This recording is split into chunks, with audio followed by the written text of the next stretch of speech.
Throughout his historic 7-week criminal trial, several of Donald Trump's family members accompanied him to court in a show of strength and support. But in the end, there was just one: Eric. The day the jury reached a verdict, Mr. Trump's second son was the only relation in the courtroom, absorbing the 34 declarations of guilty from a seat directly behind his father. As court adjourned for the last time, Eric Trump stood. The family patriarch grasped his son's chest before walking out as a convicted felon. The younger Trump trailed behind him. The first 2 rows behind the defense table were closely scrutinized throughout the trial. They were occupied at various points by Donald Trump Jr., the former president's eldest son, Laura Trump, his daughter-in-law and co-chair of the Republican National Committee, and on the day of closing arguments, Tiffany Trump, his youngest daughter who rarely engages in politics. Eric Trump, an executive vice president at the Trump Organization, attended the trial more than any other family member. Outside of court, Donald Trump Jr. frequently was his father's megaphone to media, echoing claims of a politically motivated prosecution, and on social media, including a TikTok filmed with his father on the first day of deliberations. "This case was rigged from the start," the eldest Trump child declared on X after the verdict. But the absences were more notable. The 2 highest-profile women in Trump's life did not attend a single day. Wife Melania Trump and his daughter, Ivanka Trump, never appeared at 100 Center Street, and they have remained all but invisible in the verdict's aftermath. The former First Lady of the United States also did not put out a statement after a New York jury found that Trump had broken the law by covering up a payment to an adult film star who claims that she and Trump had sex in 2006.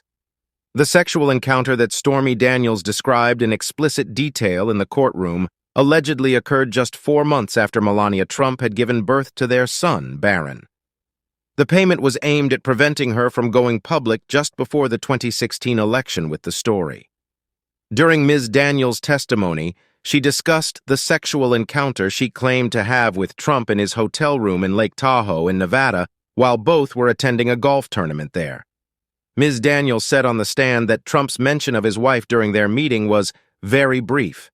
"He said, 'Don't worry about it, we actually don't even sleep in the same room,'" she told the court, according to BBC News partner CBS. She also testified that during their hotel meeting, they discussed her childhood and her adult film work, and Trump showed her pictures of his wife. Ms. Daniels said she responded that his wife was beautiful.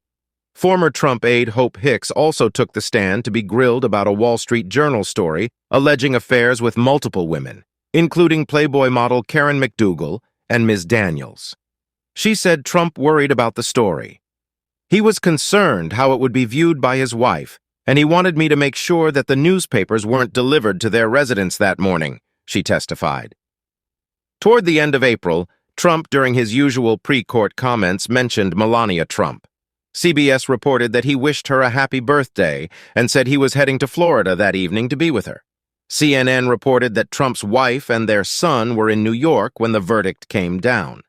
Ivanka Trump, who had followed her father to Washington to serve as a top White House aide, has conspicuously withdrawn from political life after her father's presidency ended with an attempt to overturn the 2020 election.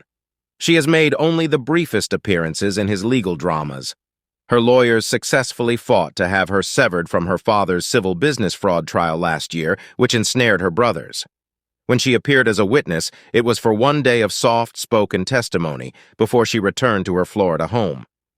After her father was convicted on Thursday, Ms. Trump posted a photo of him holding her as an infant, with the caption, "I love you, Dad." She used the Instagram platform's story feature, and so the post was only available for a fleeting 24 hours before disappearing forever. Kindly like, subscribe, and share your thoughts in the comments section.